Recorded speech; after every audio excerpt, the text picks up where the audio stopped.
દોસ્તો, જય સરદાર, જય મા ઉમા ખોડલ.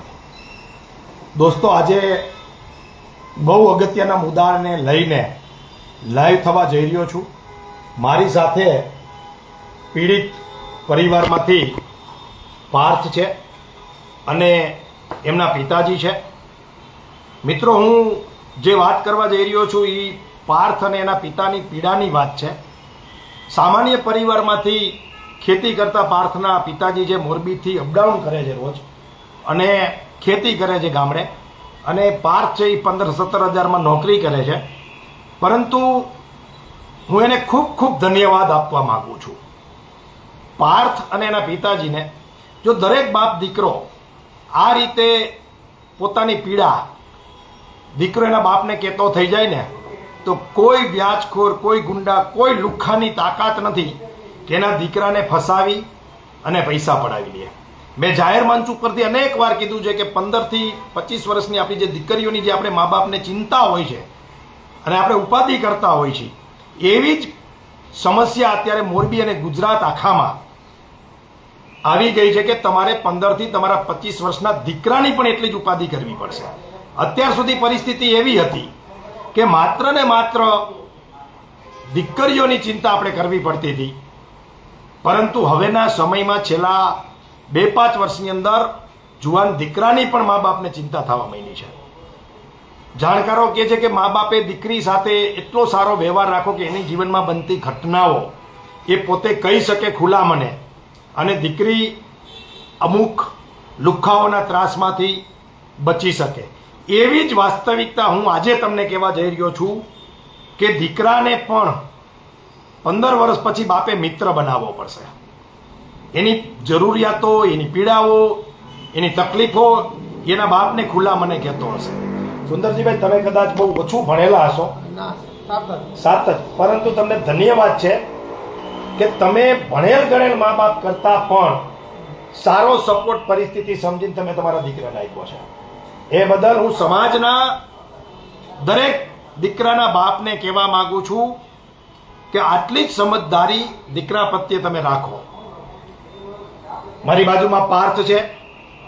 ઘણા મિત્રો આજે પણ એવી કોમેન્ટો કરતા હતા કે પૈસા લેવા ન જવા જોઈએ. મિત્રો, 18-19 વર્ષનો યુવાન છે, પૈસા લેવા ન જવા જોઈએ વાત સાથે હું સહમત છું. વ્યાજે પૈસા લેવા જાય તો આપણે ફસાઈ જાય, એ વાત સાથે હું સહમત છું. પરંતુ પાર્થ મિત્રો પૈસા લેવામાં નથી ફસાણો, પરંતુ પાર્થ સાથે એક સ્કેમ થઈ ગયું. પ્રી પ્લાનિંગ કાઉન્ટર જેને કહેવામાં આવે ને, એ બધા જ મોરબીના લોકો જાણો છો કે મોરબીમાં અલગ અલગ પ્રકારે કાઉન્ટરો થાય છે.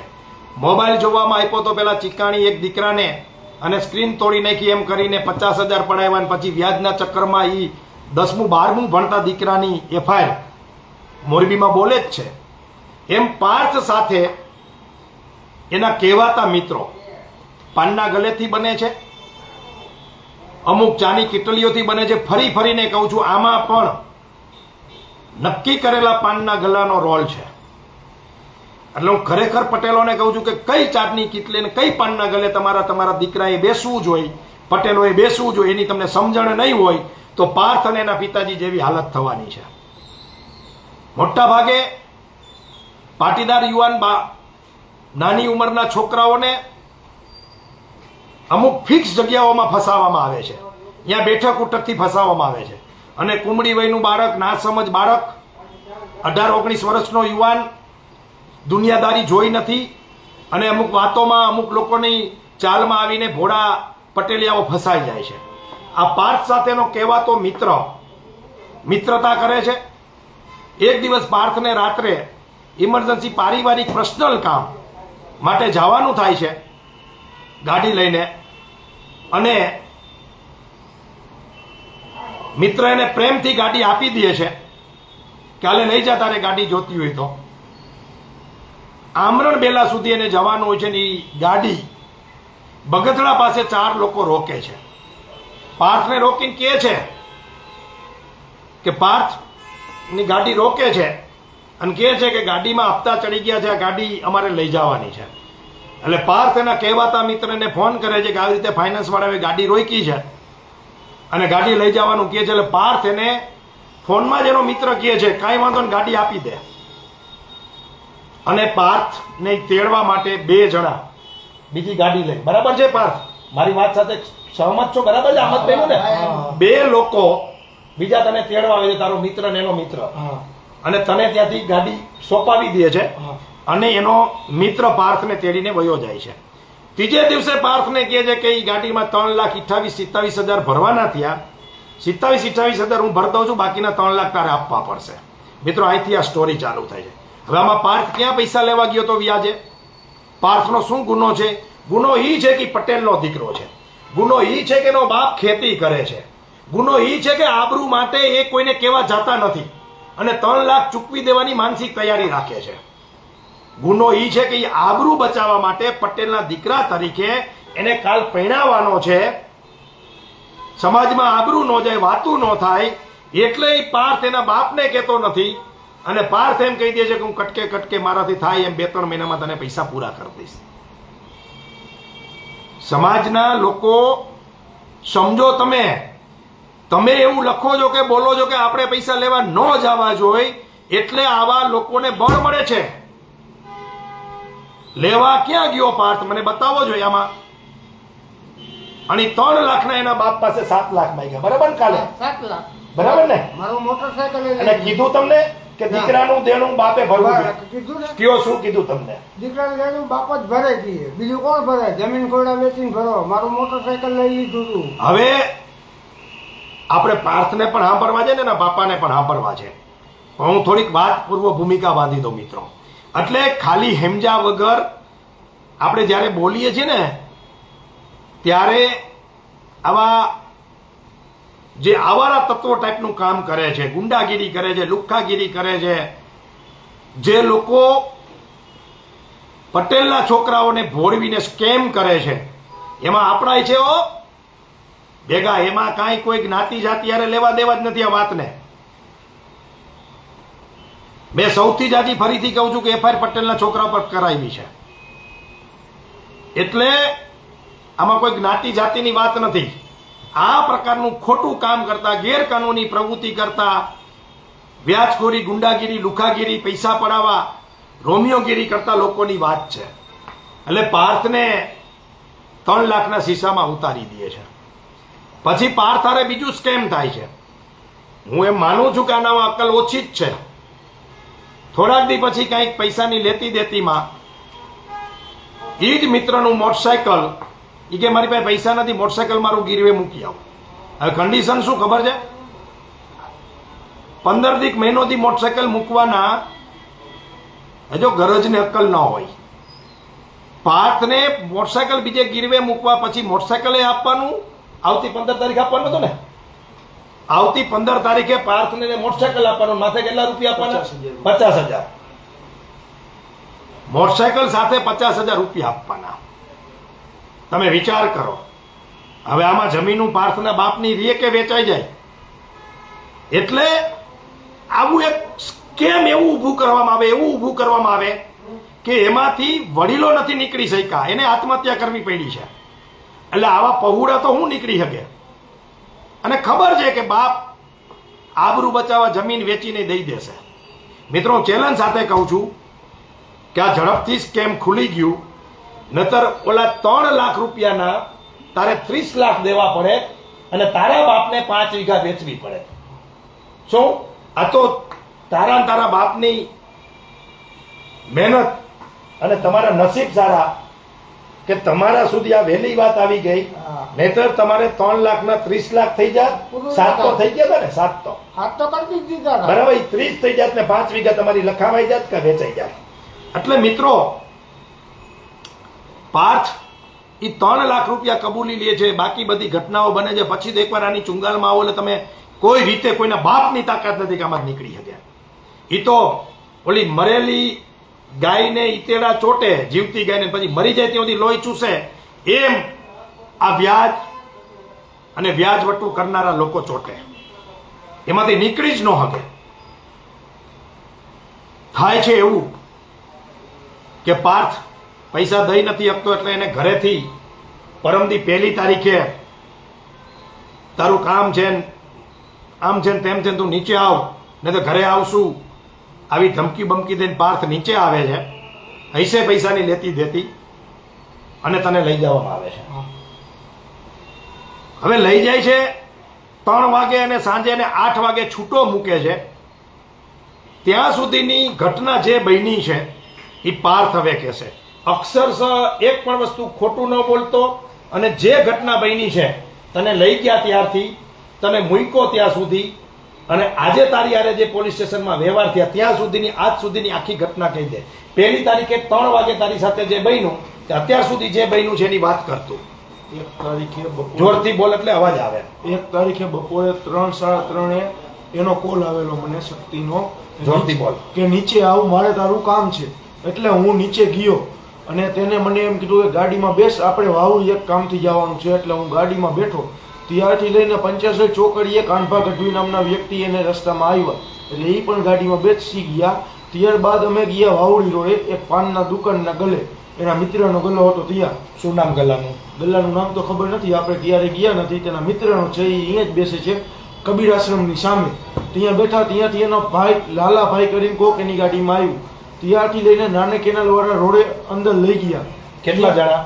3 જણા, કાનભા ગઢવી, શક્તિ અને લાલાભાઈ એના મિત્ર હતા. એ 3 જણા મને ત્યાં લઈ ગયા. ત્યાં જઈને મને મારવામાં આવ્યો, ઢોરમાર. ત્યારબાદ એનો એક મિત્ર એક્ટિવા લઈને આવ્યો, તે ચા પાણી સિગરેટ બધું લઈને આવ્યો. સિગરેટ પીધી, ચા પીધો, પછી મને માર્યો વળી પાછો. પછી મારા મોબાઈલમાં મારા ફ્રેન્ડનો કોલ આવ્યો કે ક્યાં છો એમ. એટલે એને શક્તિએ ઉપાડેલો કે અહીંયા તમે બધા આવો, તમારું પણ કામ છે. એટલે ઓલા બધા આવ્યો. પછી એને બ્લેકમેલ કરવામાં આવ્યો કે જો તમે આને નહીં મારો તો અમે તમને મારશું. એટલે બોલા જેમ છે મને ચપ્પલથી મારેલો ઢોરમાં. ત્યારબાદ તે 3 વયા ગયા. ત્યારબાદ લાલાભાઈ સૌસે મહેશભાઈ નામ છે ઉર્ફે લાલાભાઈ, તે એક્ટિવા લઈને આવેલા. તેને પણ માતાજીના કસમ આપેલા કે તમે એક ઝાપટ નહીં મારો, તમને માતાજીના કસમ શક્તિભાઈ. એટલે એ મને મારેલો. ત્યારબાદ શક્તિ અંદર લઈ ગયો બાવરમાં. ત્યાં જઈને લાકડીથી ઢોરમાર મારેલો અને ત્યાં એક ભરવાડનો છોકરો બાવર કાપતો હતો. તેને બાવર કાપતા કાપતા બોલાવ્યું કે આપણે બધા એક જ છીએ, આપણે આગળ જતા આ જ કરવાનું છે, અત્યારથી તું શીખ.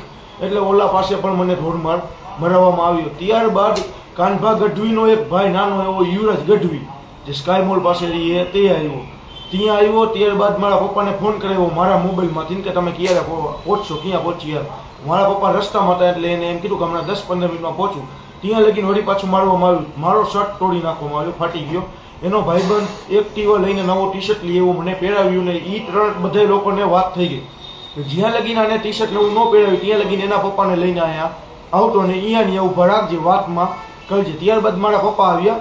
મારા પપ્પાને કે તમારા છોકરાને 7 લાખ રૂપિયા દેવાના છે, તમારા છોકરા દેવું કર્યું તમારે દેવાના. તો મારા પપ્પાએ એમ કીધું કે મારા પાસે રૂપિયા નથી. તો કે બાપનું દેવું, છોકરાનું દેવું તો બાપ જ ભરે, એવી રીતના કહીને મારા પપ્પાને પણ મંડ્યા કહેવા.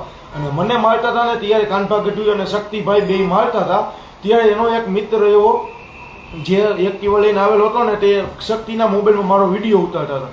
ત્યારબાદ મારા પપ્પા એ બાઇક લઈને પાછા જવા ગયા ને કે અમે પાછા, મારા પાસે રૂપિયા નથી, તમે આને રાખો. ત્યારે એને મારા પપ્પાના બાઇકની ચાવી અને બાઇક લઈ લીધું. એટલે મારા પપ્પા ત્યાં હાલીને ચાલતા થયા. તો કાનભા ગઢવી નામના વ્યક્તિએ મારા પપ્પાને રોક્યા અને એમ કીધું કે તમે અહીંયા બેસો, આપણે વાત કરી લઈએ. એટલે મારા પપ્પાને એને સમાધાન કરવાનું હતું કે 7 લાખ રૂપિયા દીધો ને આજથી આપણો કોઈ વહીવટ નહીં. પણ મારા પપ્પાએ ના પાડીને એટલે એમ કીધું કે કાંઈ વાંધો નહીં, જવા દો. પછી મારા પપ્પા અને એનો એક વ્યક્તિ બંને યાર્ડે ગયા, માર્કેટિંગ યાર્ડે. અને મને શક્તિ અને એનો એક મિત્ર એ બંને એ મારા મોબાઈલ લઈ લીધા, 2 મોબાઈલ. એટલે મને એમ કીધું કે જો તારે એક મોબાઈલ જોતો હોય તો તું મને અત્યારે નવો મોબાઈલ લઈ દે EMI ઉપર તારા નામે. એટલે અમે ગોકુલ ટેલિકોમે ગયા. ત્યાં મારા નામની EMIની 40,000ની લોન થતી હતી, પણ શક્તિને 25 અલ્ટ્રા લેવો હતો, 1,25,000ની પ્રાઇસ વાળો. એટલે એ લોન નહોતી થતી, એટલે એને મારો મોબાઈલ લઈ લીધો. ત્યારબાદ ત્યાં પણ મને મારવામાં આવ્યું દુકાનમાં. એના ફુવાની દુકાન છે, એ એમ કહેતો હતો કાં ફુવા એવી રીતના સંબંધીની દુકાન. ત્યાં પણ મારવામાં આવ્યું ને મારો વિડીયો ઉતાર્યો હતો ને એ અહીંયા બતાવવામાં આવ્યો. ત્યારબાદ એ બંને લોકો આવીને માર્કેટિંગ યાદે મને મૂકી ગયા મારા પપ્પા પાસે. અને મારા પપ્પાને કહી ગયા કે જો FIR કે કાંઈ થયું તો મજા નહીં આવે, એના કરતાં 2 દિવસ પછી અમે તમને આપણે બધા મળીને 7 લાખના 6 લાખ લઈને સમાધાન કરી નાખશું. અને બંને મારા મોબાઈલ લઈ ગયા અને મને બ્લેકમેલ લઈ કરવામાં આવ્યા કે મારા ફેમિલીના ની બધે ફોટો હોય ને એ કે તારા ફોટો લઈને અમે પછી તને મારશું અને મજા નહીં આવે ને કાંઈ કોઈને કીધું તો. ત્યારબાદ અમે બધા સિવિલ હોસ્પિટલે ગયા, મારા કુમારની બધા આવ્યા, એટલે ત્યાં મનોજભાઈ પનારા આવ્યા હતા મને જોવા, તેના ગ્રુપ સાથે 10-15 લોકો આવ્યા હતા. ત્યારબાદ એને કામથી બહાર જવાનું હતું એટલે તે ગયા. ત્યારબાદ પોલીસવાળા આવ્યા 2 FIR અરજી કરવા. તે પણ મને કહેવા માંડ્યા કે આમ ને ઈ ઓલાના સમજીની વાત કરીને પછી જ આવ્યા હતા શક્તિવાળી નેનાર. ત્યારબાદ એ અરજી લઈને વયા ગયા કે કાલે સવારે અમે તમને કોલ કરશું. ત્યારબાદ અમે ઘરે વયા ગયા, રજા હોસ્પિટલમાંથી આપી. સવારે અમે પોલીસ સ્ટેશને ગયા તો ત્યાં તે સામેવાળા લોકોને બેસાડીને બેઠા હતા.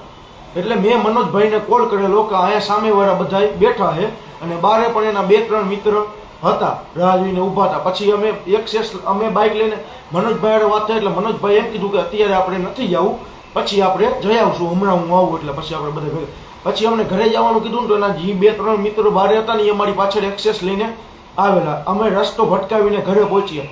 ત્યારબાદ પોલીસ સ્ટેશનેથી ફોન આવેલો મારા કુમારમાં કે જો તમે કલાક એકમાં પોલીસ સ્ટેશને હાજર ન થાવ તો અમે આમાં કાંઈ કાર્યવાહી કરશું નહીં અને લખાણ કરીને ઓલા બધા લોકોને જવા દઈશું. એટલે મેં આ વાત મનોજભાઈને કીધી અને મનોજભાઈ અમારા સાથે ખુદ આવ્યા. ત્યાં પણ અમને સતત સમાધાન કરવાની વાત ચાલુ હતી અને જ્યારે મારી અરજી લખતા હતા ત્યારે સામેવાળા લોકોને બધું પૂછીને કરતા હતા. સામેવાળા લોકો જે કહે ને એ જ સાહેબ લખતા હતા, મારી કોઈ પણ માનીય વાત રહેતી નહોતી. અને જ્યારે ઓલા અરજી લખાવતા હતા ને ત્યારે સાહેબ એને પૂછતા પણ નહોતા કે શું થયું, કેમ જાય સાહેબ અહીંયા હાજર હોય, એકલા અરજી લખતા હતા. અમે બધા જોતા હતા. ત્યારબાદ અમને બહાર બોલાવવામાં આવ્યા કે જો આ બધા રહ્યા ને 2 દિવસ તમને ચડાવે, પછી ખતરામાં તમારું ઘર જ પડે, અમે જેલમાંથી છૂટશું તો તમે ક્યાં જઈશો, પછી અમે ઘરે આવીને મારશું, તારા પપ્પાને દરરોજ એકલાને ગામડે જવાનું હોય, અહીંયા પણ અમારા સંબંધી છે એ તારા પપ્પાને મારશે, એના કરતાં સમાધાન કરી નાખો આવે. તો ત્યારે સમાધાનની વાત કહીને અમને એમ કીધું કે કાલે સવારે અરજી કરી અત્યારે તમે ઘરે વહી જાઓ. સાંજે 8 વાગે છૂટા કર્યા, સવારે 11 વાગે જવાનું કીધું હતું. 11 વાગે અમે ગયા પોલીસ સ્ટેશને, કોઈ પણ પોલીસવાળા નહોતા એટલે અમે અહીંયા 12-12:30 લગીને બેઠા. પછી એક સાહેબ આવ્યા, એને અમને એમ કીધું કે તમારો જે સાહેબ પાસે કહેશે ને 4 વાગે આવશે ત્યારે તમે ઘરે વયા જાઓ. અને સામેવાળા આરોપી આવી ગયા હતા, એ બધા બેઠા હતા અંદર. અમે ઘરે વયા ગયા. ત્યારબાદ બપોરે 2-2:30 વાગે સાહેબનો ફોન આવેલો કે તમે એ ડિવિઝને આવો. અને અમે એ ડિવિઝને ગયા. ત્યાં મનોજભાઈ ખુદ પણ અમારા સાથે હતા એ ડિવિઝને આવવામાં. અને ત્યાં અમને ઓલા સાહેબની હાજરમાં ધમકી દેતા હતા કે આજે નહીં તો કાલે તમે બહાર નીકળીને તમને મારી નાખશું ને મર્ડર કરતા જાજી વાર ન લાગે, એના કરતાં તમે સમાધાન કરાવી લ્યો. અને સાહેબ સતત સમાધાન કરવાની વસ્તુમાં જ હતા. એટલે ત્યાંથી ધમકી દીધી એટલે અમે પાછા આવતા રહ્યા અને અરજી ન કરાવીને અમારી FIR કોઈ પણ ટાઈમમાં લેવામાં નહોતી આવી. અમને ટાઈમ જ આપવામાં આવતો હતો કે FIR કાલે કરશું એવું રીતે. તો મિત્રો, આ પાર્થની વાત જે છે એ એવી છે કે કોઈ માણસને ઉપાડી જઈને મારવામાં આવે 5-7 લોકો દ્વારા, જે કાંઈ હોય, પછી એ જ માણસને 2-5 કલાક પછી કે બીજે દિવસે એ જ લોકો એની સામે હોય અને 18-19 વર્ષનો છોકરોને ખેતી કરતો બાપ એનો કેવી રીતે પ્રતિકાર કરી શકે? એક. બીજું, એને મને ફોનમાં કીધું કે આ તો સામેવાળા 8-10 લોકો આવીને ઊભા છે, અમને બીક લાગે છે. તો મેં તમને ડર લાગતો તમે જાતા નહીં, તમે આવતા રહ્યો, હું તમારા ભેગો 2 કલાક પછી પાછો આવું છું. કહેવાનો મારો મતલબ એ છે કે પોલીસનો રોલ આ શહેરમાંથી ગુંડાગીરી નાબૂદ કરવાનો છે કે ગુંડાગીરી કે પબ્લિકને ગુંડાઓથી બીવડાવવાનો છે? બીજી વાત, એના પિતાજી અહીંયા બેઠા છે, એ પણ જે એની સાથે ઘટના બની એની વાત કરશે. તમને કોનો ફોન આવ્યો હતો, કેટલા વાગે તમે અહીંયા પહોંચ્યા, શું બન્યું, એ થોડીક વાત કરો જેથી કરીને મોરબીની કહેવાતી જાગૃત પ્રજાને, કહેવાતા નેતાઓને ખબર પડે કે મોરબીની હાલત ખરેખર શું છે. સવારે હું અહીંથી જવા માટે બેલા ગયો હતો. 4 વાગે ફોન આવ્યો એ લોકોનો કે તમારો છોકરો મારી પાસે છે, તમે આવીને છોડાવી જાઓ. એટલે હું ખેતરથી નીકળીને 5:45 પોણા 6 પહોંચ્યો. પોણા 6 પહોંચ્યો એટલે તમે ક્યાં પહોંચ્યા? વાવડી. વાવડી કઈ જગ્યાએ? વાવડી પુલિયા પાસે, મોટું પુલી અહીંયા. અચ્છા, એટલે પબ્લિક વચ્ચે કે રોડ ઉપર જ? હા. પછી મને કે તમે અહીંયા ઊભા રહ્યો, અમારો માણસ લેવા આવે. એટલે હું ઊભો રહ્યો 10 મિનિટ. એટલે આવ્યો એ લોકો એક્ટિવા લઈને. એટલે હું વાય ગયો. જે કેનાલ નીકળીને છે આઠમની સાઈડે રોડ રહ્યો ને એ રોડ ઉપર સોસાયટી પૂરી થાય પછી એક બાવર આવે અહીંયા બધા ગાડી રાખીને છોકરાને ઊભો રાખી અને ઊભા હતા. એટલે મને કે તમારા 7 લાખ રૂપિયા દેવાના થાય છે. એટલે મેં કીધું મારી પાસે કાંઈ છે નહીં, કોઈ રૂપિયો એકે. તમારે જે કરવું હોય મારા છોકરાને તમે કરો. તમે પહેલાં મને કોઈ વસ્તુ દેવાટાને પૂછેલું તો કે મોટરસાઇકલ તો નહીં જ દઈ. તો મેં કીધું રાખભાઈ, એમ કરીને હું નીકળી ગયો. મારા ભેગો એક માણસને બે આવ્યો, ઈયાડે આવ્યા મોટરસાઇકલ લેવા. મોટરસાઇકલ હતું નહીં એટલે મેં કીધું હવાડા દઈ જાય. તો ઓલો કેવો ભાઈ, કાંઈ વાંધો, નામ ન આવડે તો હા. પછી એ લોકો પછી મારા છોકરાને લઈને આવ્યા ઈયાડે મૂકીને જતા રહ્યા. પછી મને કહે કે આપણે 2-3 દી પછી ફાઇનલ કરશી ને તમે નવરા થાવ ત્યારે મળશી કીએ, પણ અત્યારે તમે ઘરે વહી જાઓ. એટલે અમે પછી એ લોકો નીકળી ગયા કે મારે દવાખાનાનું કામ છે એમ કરીને. અને તમે પછી પાર્થને લઈને હોસ્પિટલે ગયા. હા, પછી હોસ્પિટલ ગયા. મિત્રો, આમાં 2-3 વસ્તુ છે. ઓલું મેં એક વાર્તા કહી હતી એના જેવું છે. પેલા દબાવવા ધમકાવાના, પછી સમાધાન કરવાના અને સમાધાનની અંદર પૈસા પડાવવાના. મિત્રો, આમાં 2-3 વસ્તુ ઉડીને આંખે વળગે છે કે જે રીતે પાર્થ પોલીસ સ્ટેશને જાય છે પહેલી વાર, ત્યારે એકલો જાય છે. તો અમારી સામે એવી 2-3 ઘટના આવી છે કે પોલીસ જ જે આરોપીઓ છે, જે ક્રિમિનલો છે, એને જ શીખડાવે કે તું ફરિયાદ હામી કર દે. સ્વાભાવિક છે મિત્રો, તમે સમજો કે મને કોઈ 4 લોકો મારે છે, મને લઈ જાય છે, મારે છે, કાંઈ પણ કરે છે, તો હું મારો પ્રતિકાર કરવા એકાદાને તો કંઈક વિખોડીઓ ભર લઉં, તમાચો માર લઉં, ઢીકો માર લઉં, લાકડી માર લઉં, કાંઈક તો મારો પ્રતિકાર કરું ને એકલો. 3 લોકો મને મારતા હોય તો કાંઈક તો નુકસાન થાય ને. એટલે પછી મને મારીને જવા દઈએ. દાખલા તરીકે વાત કરું છું. પછી હું ફરિયાદ લખાવું એટલે પોલીસ જ સામેવાળાને કહે. વાયા પૈસાના વહીવટ થઈ જાય. વાયા પોલીસ એને શીખડાવી દે. અને મોટા ભાગે ક્યાંક ને ક્યાંક પોલીસ સંબંધ હોય જ. એટલે 2 નંબરનું કરતા હોય એટલે હપ્તા દેતા હોય, લેતી દેતી કરી હોય, 2-4 ગુનામાં આવ્યા હોય, એટલે એનો સંબંધ હોય પોલીસ સાથે ક્યાંક ને ક્યાંક. એટલે પોલીસ જ કે તને લીખોડીઓ ભરાણો છે ને, તોય લખાવી દે હામી ફરિયાદ. હવે મને કહો તમે કે પટેલના દીકરાની હામી ફરિયાદ થાય તો કેટલી જીક ચાલે. હવે સામસામી ફરિયાદ થાય એટલે સરવારે પોલીસ સ્ટેશનથી માંડી, વકીલથી માંડી, કોર્ટ કચેરીના ધક્કા સુધી પટેલીઓ કંટાળી જાય અને સરવારે સમાધાન કરી નાખે. એટલે એક સિસ્ટમ મોરબીમાં પોલીસે શીખડાવી દીધી છે આવા માથાભારે લોકોને કે તમારે કોઈ પણ રીતે સામી ફરિયાદ કરી નાખવાની, અમે ફરિયાદ લઈ લેશું. તને પણ કહેતા હતા, આને પાર્થને પણ કહેતા હતા તારી ઉપર પોસ્કો કરશું, તારી ઉપર ફરિયાદ કરશું. પાર્થના પર્સનલ મોબાઈલમાંથી ડેટા અને ફોટા લઈ લીધા છે. એનો ગમે ત્યારે ગમે તે ઉપયોગ થઈ શકે એમ છે. એટલે આવી રીતે દબાવવાના સામેથી એક તો ચોરી કરવી, માથે સીના ચોરી કરવી, અને એમાં પોલીસની પણ વરવી ભૂમિકા હોય છે.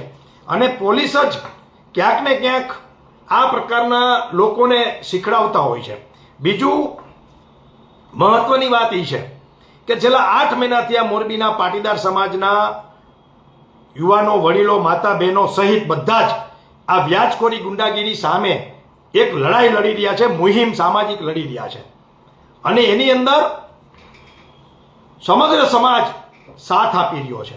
આમ છતાં પણ આ ગુંડાગીરી, લુખાગીરી, વ્યાજખોરી કંટ્રોલ કેમ નથી થતી? કાં પોલીસ નબળી પડે છે અને કાં પોલીસ આ ગુંડાઓની સાથે છે. બાકી પોલીસ ધારે તો 24 કલાકમાં કાંઈ પણ થાય, અમે દાખલા જોયેલા છે. અને મને એમ લાગે છે કે આજની જે ઘટના બનેલી છે એ નવા એસપીને પણ ચેલેન્જ આપેલી છે આ ગુંડાઓએ કે તમે જૂના એસપી હોય કે નવા એસપી હોય કે જૂના અધિકારી હોય કે નવા અધિકારી હોય, અમે અમારી જે પ્રવૃત્તિઓ છે ગુંડાગીરી, લુખાગીરી, વ્યાજખોરી, એમાં કોઈ જાતનો ફેરફાર કરવા માંગતા નથી. જેનાથી જે થાય એ કરી લઈએ. અને આજે હું લાઈવના માધ્યમથી કહું છું મિત્રો, હું પોલીસને પણ આજે કહેવા માંગુ છું કે હું 50 એવા ફરિયાદીઓને તમારી પાસે લાવું કે જેને ફરિયાદ નથી કરી, એમ છતાંય એને એવી ધમકીઓ આપવામાં આવતી હતી કે પોલીસ અમારા ખીચામાં છે, પોલીસ અમારા સંબંધીમાં છે, મિત્રમાં છે, ઓળખાણમાં છે. ને અમુકને તો ફોનમાં એવી કોલર ટ્યુન હોય છે કે Gujarat police, SP Morbi, SP Gandhinagar, IG Rajkot, આવી રીંગવા કરે તો એવું આવે એમ કે ભાઈ અમારે તો એની યારે સંબંધ છે ને, અમારા સગા થાય ને, ભાઈ થાય ને, વેવાય થાય ને. આવી રિંગ વાગો તો રિંગ કરો તો એનામાં લખાણ આવે અને 50 લોકો એવા હું બતાવું કે એમ કે ભાઈ પોલીસ તો મારા ખીચામાં છે, પોલીસ કાંઈ નહીં કરી લઈએ, છૂટીને પાછા મારશું. અને એવા દાખલા પણ આપું તમને કે વ્યાજખોરીની કે ગુંડાગીરીની કે લુખાગીરીની ફરિયાદ કરી હોય, પાછા એ લોકોને મારેલા છે અને પછી બી ગયેલા લોકો ફરિયાદ પણ નથી કરતા. તો જેટલા પણ આ પ્રકારના કૃત્યો કરે છે, જેનું માઇન્ડ જ ક્રિમિનલ છે, એ સામેવાળાને એક જ શબ્દ કહે છે કે પોલીસ ફરિયાદ કરીશ તો હજી વધારે મારીશ, પોલીસમાં તમે પૈસા આપીને છૂટી જઈશું. મારે આજે કહેવું છે એવા અધિકારીઓને, આના જ કેસમાં મેં જે તે લાગુ પડતા પોલીસ સ્ટેશનના અધિકારીને તન ફોન કરેલા છે. તનવાળું પોતે રૂબરૂપ ગયો છું. જો મેં પોતે જાય સાચી વાત કરી કે ભાઈ આ તો આનો ગુનો શું છે, એમ છતાંય પોલીસ ગુનેગારને છાવરે અને ફરિયાદીને ધમકાવે, આનો અર્થ જ એ છે કે પૈસા લઈને તંત્ર બધું ચાલે છે. હું તો ત્યાં સુધી કહું છું કે લેવાય તો લ્યો, કોણ ના પાડે છે તમને? તમે અમારા કહેવાથી કંઈ બંધ નથી થઈ જવાના. અને ગુજરાત આખામાં બધું ચાલે છે, અમે જાણીએ છીએ. પરંતુ તમે આવી મેટરમાં તો કમસે કમ જાતું કરો કે જેને ઉપાડી જાય, 5-7 લોકો મારતા હોય, વરામણનું લાગી જાય. એકને એક દીકરો છે ને તમારે, એક જ છે. આવા લોકોનું હત્યા થઈ જાય અથવા તો ઈ ડિપ્રેશનમાં આવીને ક્યાંક છઠ્ઠા માળેથી ધૂમકો મારી દેવાનું જવાબદાર કોણ?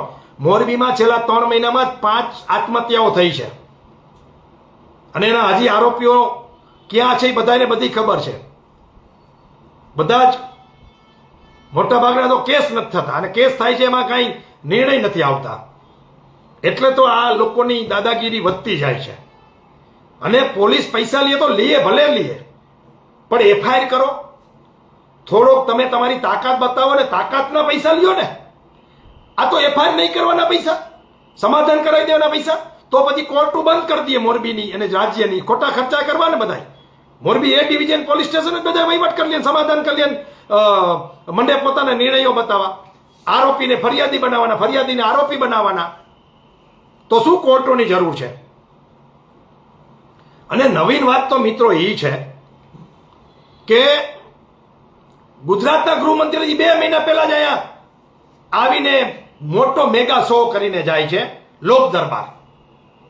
અને આ લોક દરબારની અંદર મીડિયાથી માંડીને, અધિકારીઓથી માંડીને, આ ટંકારા પડતરીના ધારાસભ્ય સ્વાગત કરતા હોય, આ બાજુ મોરબીના ધારાસભ્ય સ્વાગત કરતા હોય, આ બાજુ બધા નેતાઓ સ્વાગત કરતા હોય, અધિકારીઓ સ્વાગત કરતા હોય.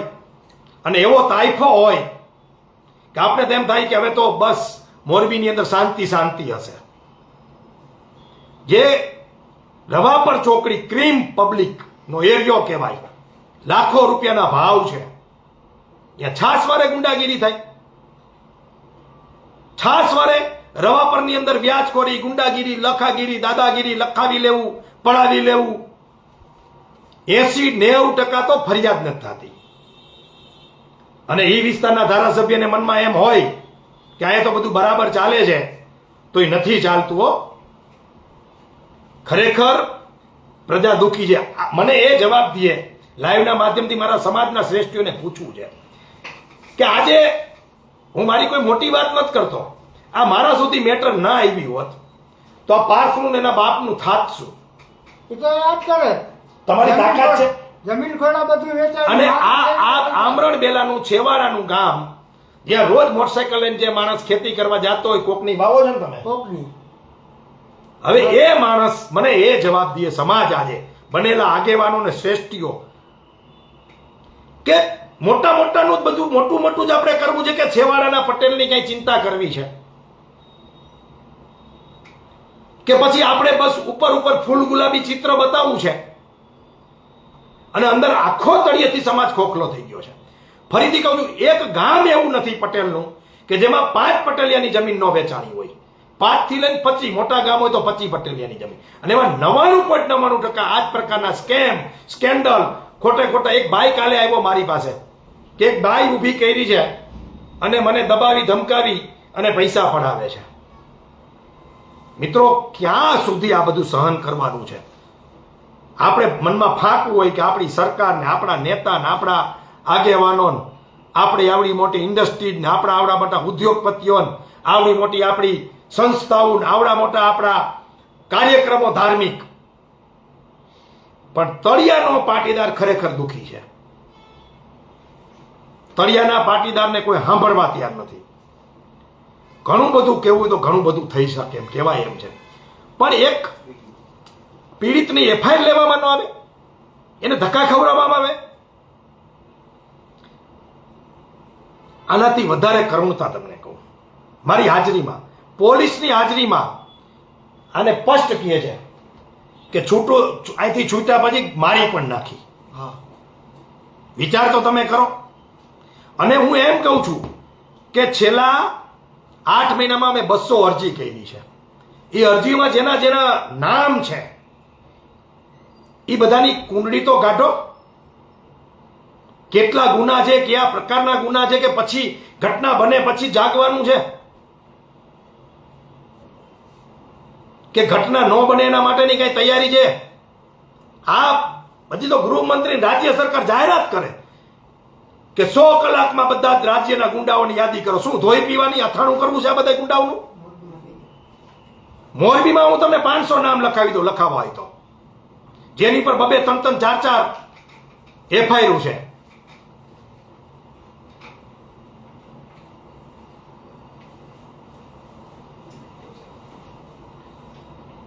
મિત્રો હું તમને કહું, એફઆઈઆર નું કહેતો હતો, હું જાઉં ફોન કરું અધિકારીને, આ છોકરાઓ જાય, એના પિતાજી જાય, આમ છતાં એફઆઈઆર લેવામાં ના આવે. એવી તો અનેક એફઆઈઆર. પોલીસ એફઆઈઆર લેવામાં શું વાંધો પડે? કોર્ટ નક્કી કરશે સત્ય શું છે ને અસત્ય શું છે.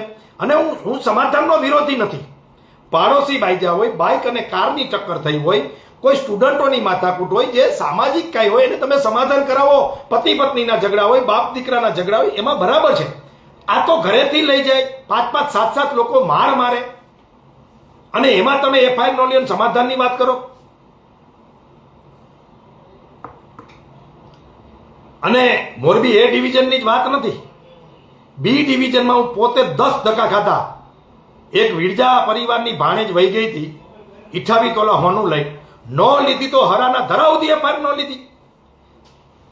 મને એક પીઆઈ એમ કહે કે મનોજભાઈ હું એફઆઈઆર જ નહીં લઉં, તમે જે કરવું એ કરો. મારા અધિકારી ડીવાયએસપી ઝાલા સાહેબને તમે મળો તો કરે.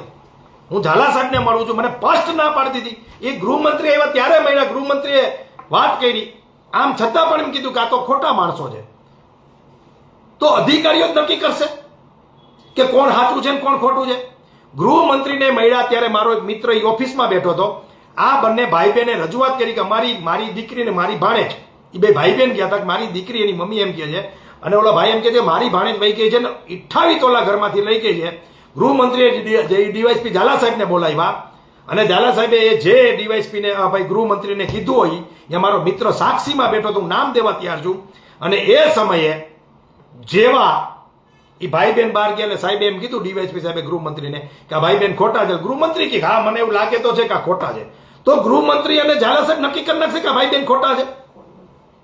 તો પછી આ કોર્ટની શું ખર્ચા કરવાની જરૂર? તમે નિર્ણય મંડો ને કરવા. આ વાસ્તવિકતા છે મોરબીની, કે દીકરી વહી ગઈ તો ભલે વહી ગઈ, પણ ઘરમાંથી ચોરી કરી છે, ઘરેણું લઈ ગઈ છે, એની એફઆઈઆર નહીં લેવાની. હમણાં નિવૃત્ત પોલીસમેન પરબતભાઈ આહિર, એફઆઈઆર સોસાયટીની માથાકૂટની ન થાય તો આનાથી વધારે શું હોય? કેટલું લાઈવમાં કેવું, સમય ખૂબ થઈ ગયો છે, એની મર્યાદા નથી. પરંતુ એમ થાય છે કે ખરેખર તંત્ર શું કરી રહ્યું છે. મિત્રો,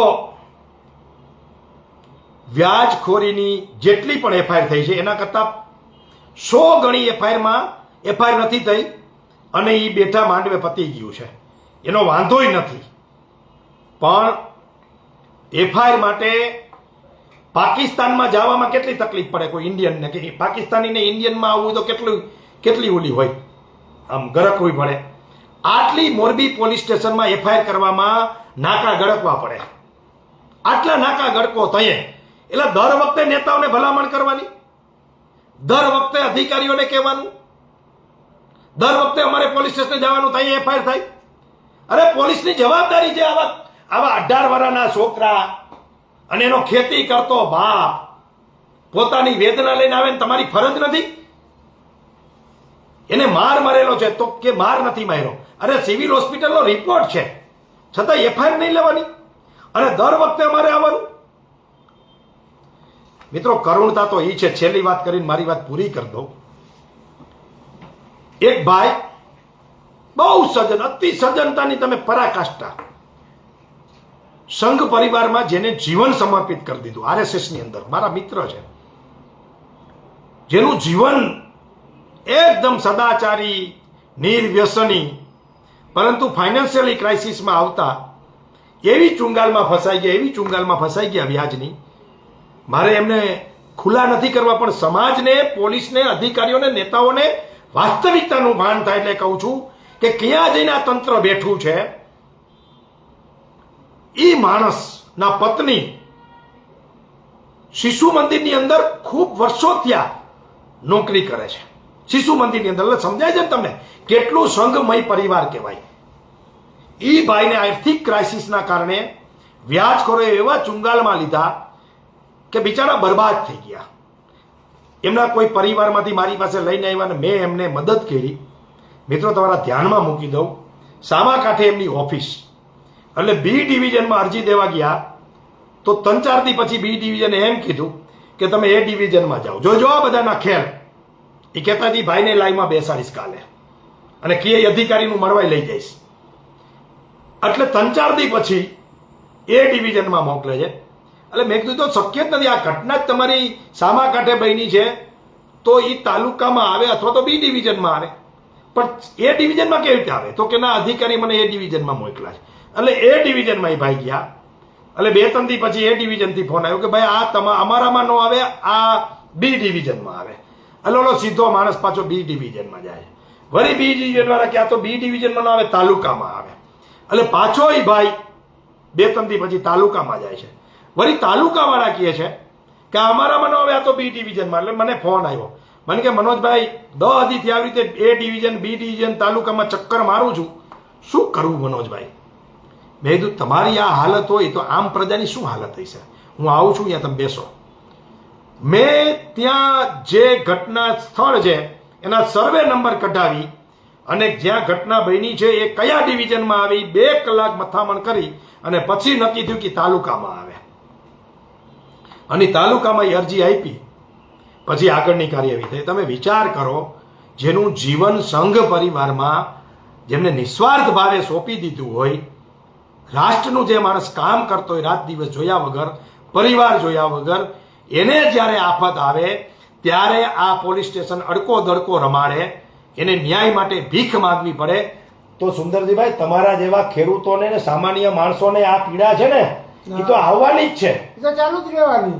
એટલે છેલ્લે એક અપેક્ષા રાખીએ છીએ કે નવા એસપી સાહેબ આવ્યા છે, રિપોર્ટ છે, બહુ સજ્જન અને સારા માણસ છે, તો મોરબીને લુખ્ખાગીરી, ગુંડાગીરી, નાના ગરીબ વેપારીઓ, નાના માણસો ને આ ત્રાસમાંથી મુક્ત કરાવે એવી આ લાઈવના માધ્યમથી અપીલ પણ છે. અને જો આજ અમારે પટેલોએ સહન કરવાનું હોય અને આ જ રીતે અમારે હેરાન થવાનું હોય, દર ભીખ માગવાની હોય અને અમારી વાત કોઈ સાંભળવાની ન હોય, તો પછી આવા અધિકારીઓ સામે પણ ગાંધી ચિંધ્યા માર્ગે આંદોલન પણ કરશું અને 50,000 પાટીદારોનું મોરબીમાં સંમેલન ભરશું અને પછી કોઈનું સાંભળશું નહીં અને કોઈની શરમ નહીં રાખીએ. મારી આવા લાંચિયા ભ્રષ્ટ અધિકારીઓને વિનંતી છે કે ચેતી જાઓ. બધી જ પોલીસ ખરાબ નથી. હું એવા સારા અધિકારીને પણ ઓળખું છું કે જેને અમારા ફોનને એક મેસેજથી આ લુખાઓને સીધા કરી દીધા છે. પણ દર વખતે અમારે આ કરવાનું, દર વખતે અમારે એસપી પાસે ને એલસીબી પીઆઈ પાસે જવાનું, દર વખતે અમારે પીઆઈ પાસે જવાનું, ચોકી પોલીસ સ્ટેશન એ ડિવિઝન પીઆઈ ડીવાયએસપી પાસે જવાનું, દર વખતે આ કરવાનું. તમારી કોઈ ફરજ નથી. મારી મુખ્ય જે અધિકારીઓ છે, ટોપ લીડર, એને ખૂબ સહયોગ પણ કર્યો છે, એનો આભાર પણ માનીએ છીએ, એને જાહેરમાં માન્યો છે.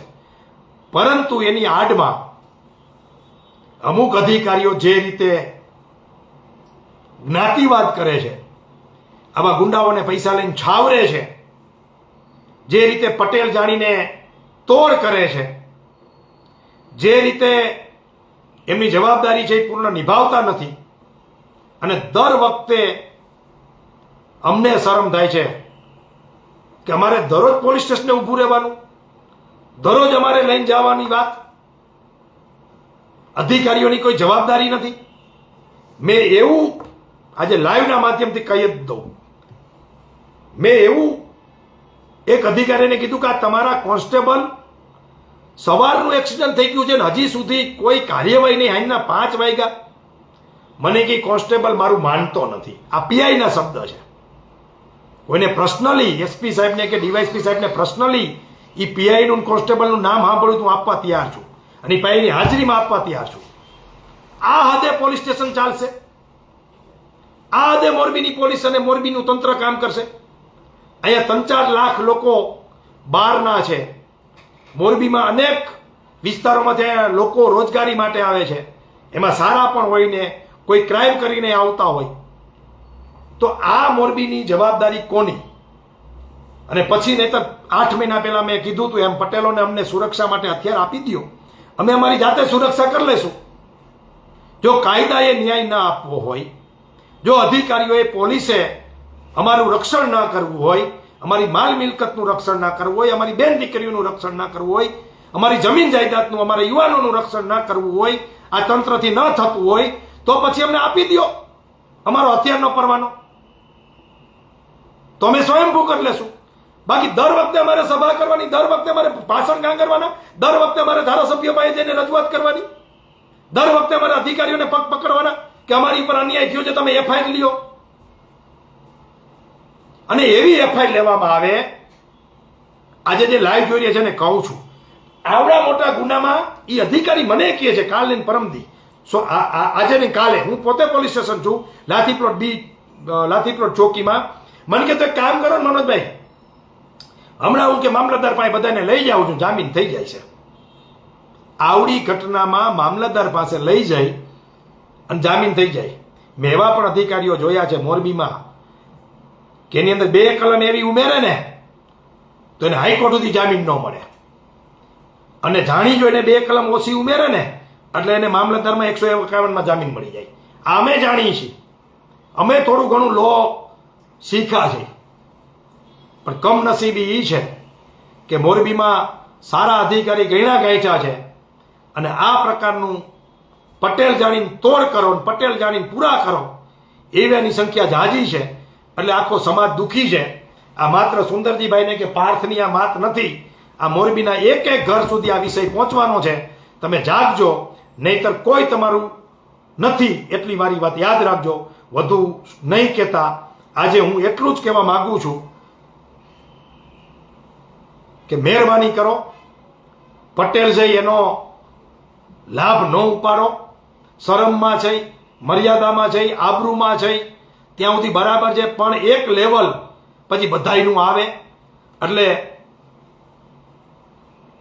તાલુકા કચેરીએ જાવ તો અહીંયા તોડ, પોલીસ સ્ટેશને જાવ તો અહીંયા તોડ, અધિકારીઓ પાસે જાવ તો અહીંયા તોડ. ક્યાં પટેલીઓ જાય એક જગ્યા એવી નહીં હોય કે પટેલનો તોડ નહીં થતો હોય, એની યારે અન્યાય નહીં થતો હોય.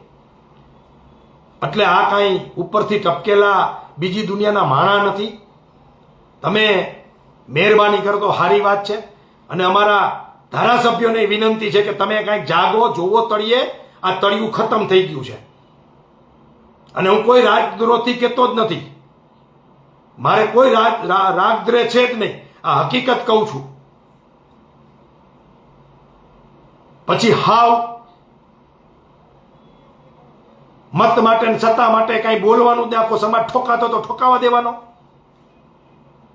પછી કઈક મર્યાદા હોય કે નહીં ક્યાંય.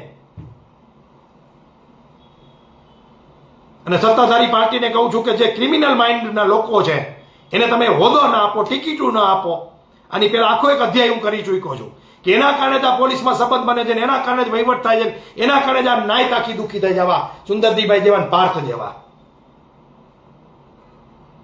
કેવું તો ઘણું કહી શકાય એમ છે, અંદર ઘણું દાયિત્વ છે, બળતરા છે. આ કોણ હાટું ભાઈ? તમે મારા કઈ માસીના દીકરા છો? ના, કાંઈ તમે મને ઓળખો છો? ના. તમારું કોઈ મેં ચાય પીધી? ના. તમારી પાસે એક પૈસાની અપેક્ષા રહી? ના, ના. આ કોના માટે દુશ્મની લેવાની? મને ચાય પાઈ માવા મને એને ખવડાવ્યા. આ 2 દી થયા મારા કામ ધંધે નથી ગયો, કાલે તમારા ભેગો તો આજે આખો દી તમારા ભેગો. આ કોના માટે કરીએ છીએ? અને નાયક નહીં જો પછી સાચું સમજવું ન હોય ને તૈયારી ન હોય તો પછી મૂકી દે માથાકૂટ. પછી કઈ અમારી એ મર્યાદા હોય, પછી સામૂહિક લડાઈ લડવી પડે. આ મારી એકલાની જવાબદારી નથી. અને આ ઘટનાઓ કઈ એક બનતી નથી એમ થાય ને ભાઈ 12 મહિને 1-2 ઘટના હોય તો હાલો બને, આવડો મોટો સમાજ છે. આ રોજ એક ઉઠીને ઘટના, રોજ એક ઉઠીને ઘટના, હવાર પડ્યું નથી અને આવી નથી. તમે કહેતા હોય તો હું સમાજને મારી મર્યાદા છે. આ 2 બાપ દીકરાને એટલે મેં અભિનંદન આપ્યા કે મીડિયામાં બેસવા તૈયાર થયા આજે સાંજે 5 વાગે અને અત્યારે લાઈવમાં બેસવા તૈયાર થયા. આવા સુંદરજીભાઈ અને પાર્થ મારી પાસે દરરોજ એક આવે છે, દરરોજ એક, કંઈક 2-2 કંઈક 3-3 અને વેઇટિંગમાં છે. હું તમને નામ અને ગામ આપું ને, પણ મેં એને પ્રોમિસ આપ્યું છે કે હું તમારું કામ કરીશ તો તમને પૂછ્યા વગર હું ડિક્લેર નહીં કરું.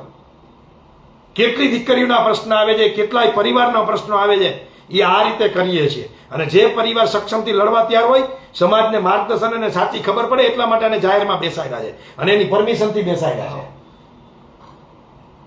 આ ખબર પડે. આ 100 ઘટના પછી આ એકવાર લાઈવ થયા છે. આપણે આવી 100 ઘટના બની ગઈ છે.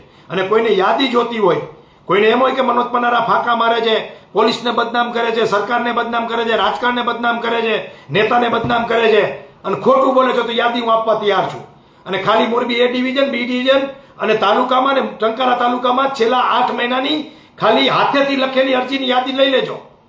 200 થી ઉપર નીકળશે. એટલે કોઈને ભડકાવવા માટે કે કોઈને ઓછા બતાવવા માટે કે કોઈને બદનામ કરવા માટે નથી. આ વાસ્તવિકતા છે ને, વાસ્તવિકતાથી પીલાય છે. હું ચેલેન્જ મારીને કહું છું કે છેલ્લા 5 વર્ષની અંદર 8 મહિના કાઢ નાખો તો છેલ્લા 5 વર્ષની અંદર પટેલોના 500 કરોડ રૂપિયા આવી રીતે ગયા છે કે એક ગાડી ખાલી લઈ જાય. અને હું પોલીસને ચેલેન્જ કરીને કહું છું કે આ છોકરો 2 મહિના પહેલા જે ગાડી લઈને ગયો હતો, બગથરા પાસે 4 લોકો જે ફાઇનાન્સનું નામ દઈને ઉભા હતા, એ 4 ચીટર હતા, એક પણ ફાઇનાન્સનો માણસ નહોતો. મારી ચેલેન્જ છે.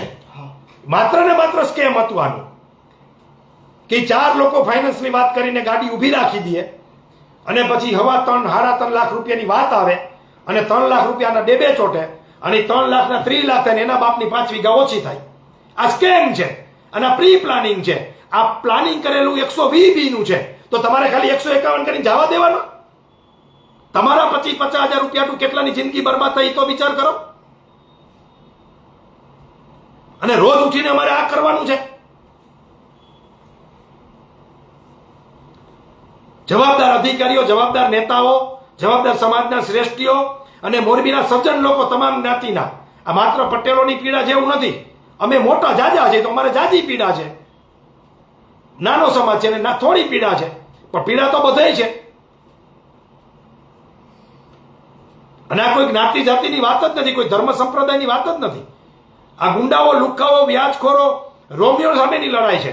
એ દરેક સમાજમાં હોય, દરેક લોકો વચ્ચે હોય. ફરી ફરીને કહું છું, કોઈ જ્ઞાતિવાદ નથી. મેં અહીંયા કીધું તું એ બેઠા હતા ને કે આ છોકરાનો ગુનો હોય, વાંક હોય તો તમે એને આની પર એફઆઈઆર કરો.